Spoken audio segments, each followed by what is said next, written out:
জাতীয় ঐক্যমত্য কমিশনের পক্ষ থেকে আজকে আমরা সমস্ত রাজনৈতিক দলগুলোকে আহ্বান জানিয়েছিলাম উপস্থিত হওয়ার জন্য।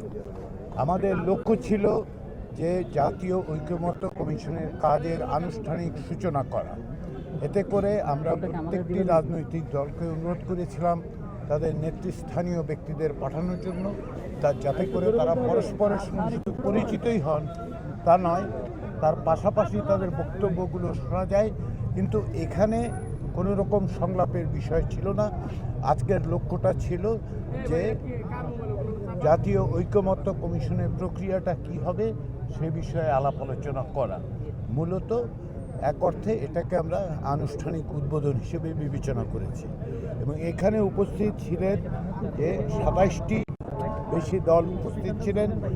32 দল এবং জোটের পক্ষ থেকে 100 জনের বেশি সব মিলে এখানে থেকেছেন এবং 32 জন কথাবার্তা বলেছেন। যে বিষয়গুলো খুব স্পষ্ট হয়ে উঠেছে প্রত্যেকটি রাজনৈতিক দলের বক্তব্যে, সেটা হচ্ছে তারা মনে করেন যে জাতীয় ঐক্য রক্ষার আর কোনো বিকল্প নেই এবং সংস্কার প্রক্রিয়া এগিয়ে নিয়ে যাওয়ার ব্যাপারে তারা তাদের দৃঢ় চিত্ততা প্রকাশ করেছেন।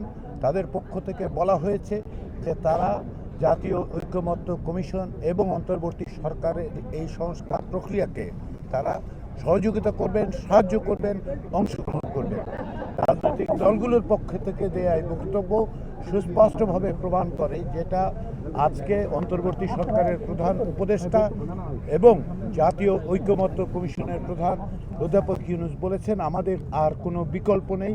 আমরা প্রত্যেকেই এই রাজনৈতিক দল হিসেবে, নাগরিক হিসেবে, সমাজের বিভিন্ন অংশের মানুষ হিসেবে আমাদের দায়িত্ব হচ্ছে যে এই সংস্কার প্রক্রিয়াকে সুষ্ঠুভাবে এগিয়ে নিয়ে যাওয়া।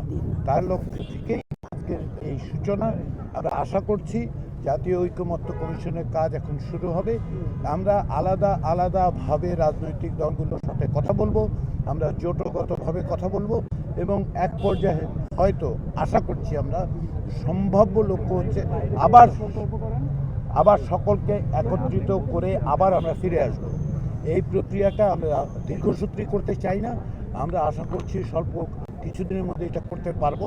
ইতিমধ্যে সেটা হচ্ছে যে এই প্রক্রিয়াটা অব্যাহত রাখার জন্য রাজনৈতিক দলগুলোর কাছ থেকে আমাদের কাছে অনুরোধ করা হয়েছে যে সমস্ত প্রতিবেদন দেওয়া হয়েছে সেই প্রতিবেদনগুলো যেন তাদের কাছে হার্ড কপি হিসেবে পৌঁছে দেওয়া হয়।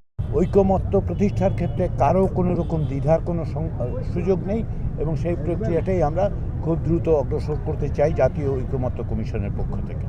এটাই হচ্ছে আজকের বক্তব্য।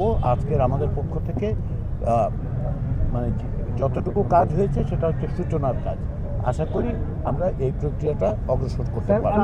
এই সংলাপের ক্ষেত্রে আমরা যেটা আপনারা লক্ষ্য করুন সেটা হচ্ছে যে এই কমিশনেরই মেয়াদ দেওয়া হচ্ছে 6 মাস। সেক্ষেত্রে আমাদের লক্ষ্য হচ্ছে, কমিশনের পক্ষ থেকে লক্ষ্য হচ্ছে যত দ্রুত সম্ভব আমরা ঐক্যমত্যে পৌঁছতে চাই। কিন্তু যেহেতু 6টি কমিশনের প্রতিবেদন এবং আমরা এই প্রতিবেদনগুলোর সারাংশ ইতিমধ্যে রাজনৈতিক দলগুলো দিয়েছি, তারা পূর্ণাঙ্গ প্রতিবেদনগুলো এক অর্থে দেখেছেন, কিন্তু পর্যালোচনা করার জন্য একটু সময় তাদের দিতে হবে এবং আমরা চাই অত্যন্ত দ্রুততার সাথে, কেননা এই সংস্কার কর্মসূচিগুলো অগ্রসর হওয়া দরকার এবং ঐক্যমত্যটা প্রতিষ্ঠা করা দরকার, যাতে করে আমরা নির্বাচনের পথে অগ্রসর হতে পারি। সেটা কি 6 মাসের মধ্যে, যত দ্রুত বলছেন যেটা 6 মাসের মধ্যে? আমরা আশা করছি যে 6 মাসের চেয়ে যদি কম সময়ে সম্ভব হয় তাহলে রাজনৈতিক দলগুলোর আগ্রহ আছে, জাতীয় ঐক্যমত্য কমিশনও মনে করে যত দ্রুততা সম্ভব। কিন্তু এটা তো অকস্মাৎ হবে না। আমরা প্রতিবেদনগুলো মাত্র পেয়েছি, তাই না? আমাদের পক্ষ থেকে সংস্কার কমিশনগুলোর পক্ষ থেকে প্রতিবেদন দেওয়া হয়েছে। রাজনৈতিক দলগুলো নিঃসন্দেহে সেগুলো পর্যালোচনা করবে, তাদের যথেষ্ট পরিমাণ সময়ও দিতে হবে পর্যালোচনা করার জন্য। তো ফলে কিছুটা সময় লাগবে কিন্তু এটা অগ্রসর হতে। কিন্তু মূল লক্ষ্যটা হচ্ছে যতটা বাস্তবে সম্ভব দ্রুততার সঙ্গে এই সংলাপ আলোচনাগুলো শুরু করা।